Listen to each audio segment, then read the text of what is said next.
নির্ভীক সৈনিকের মতো সেই পরিবারকে ধ্বংস করার জন্য, পর্যদস্ত করার জন্য এমন কোন চক্রান্ত নাই যেটা শেখ হাসিনা, আওয়ামী লীগ এবং তাদের পার্শ্ববর্তী দেশের প্রভুরা চেষ্টা করে।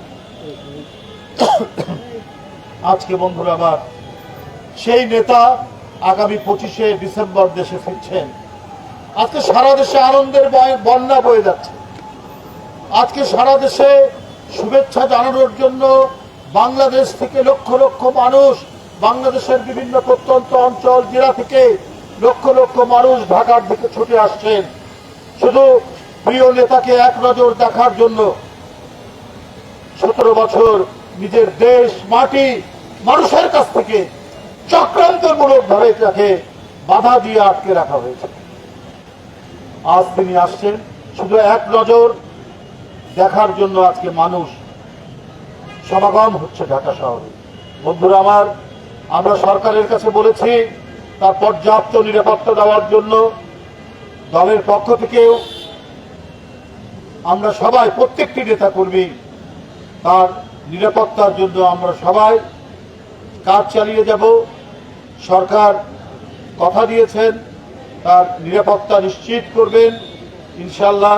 তিনি নেমেই তার মা, যিনি ভালোবাসায়, মায়ায়, মমতায় কোনোদিনও জোর করে লাল চোখ দেখিয়ে বাংলাদেশের মাটি থেকে যাকে পাঠানো যায়নি, তিনি আজ এক মরণাপন্ন ভয়ঙ্কর অসুস্থতার মধ্যে চিকিৎসাধীন রয়েছেন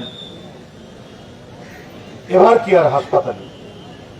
উপস্থিত নেতৃবৃন্দ আজকে সারা জাতি নেত্রীর জন্য আল্লাহর কাছে দোয়া করেছেন, তার সুস্বাস্থ্যের জন্য আল্লাহর কাছে দোয়া করেছেন, তার দীর্ঘায়ুর জন্য আল্লাহর কাছে দোয়া করছেন। তার সেই সংকটাপন্ন মাকে প্রথমে দেখতে তিনি যাবেন এভার কেয়ার হাসপাতালে বিমানবন্দর থেকে নেমে, এবং যাওয়ার পথে 300 ফিটে উপস্থিত যে জনসমাগম, সেখানে তিনি একটি সংক্ষিপ্ত শুভেচ্ছা বক্তব্য দিয়ে তিনি তার মাকে দেখতে যাবেন। তারপরে সেখান থেকে তিনি বাসায় যাবেন। আমি সবার কাছে আহ্বান রাখব, 25শে ডিসেম্বরের এই যে আমাদের ভারপ্রাপ্ত চেয়ারম্যানের আগমন এবং তাকে শুভেচ্ছা জানানোর জন্য মানুষের ঢল, এই ঢল যেন সামুদ্রিক ঢল পরিণত হবে। কিন্তু সবাইকে শান্তিপূর্ণভাবে থাকতে হবে, রাস্তার দুই ধারে দাঁড়িয়ে তাকে অভিনন্দন জানাতে হবে, শুভেচ্ছা জানাতে হবে। কেউ কোনো বিশৃঙ্খলা করবেন না, রাস্তার মধ্যে যেন কোনো ধরনের ইয়ে না হয়।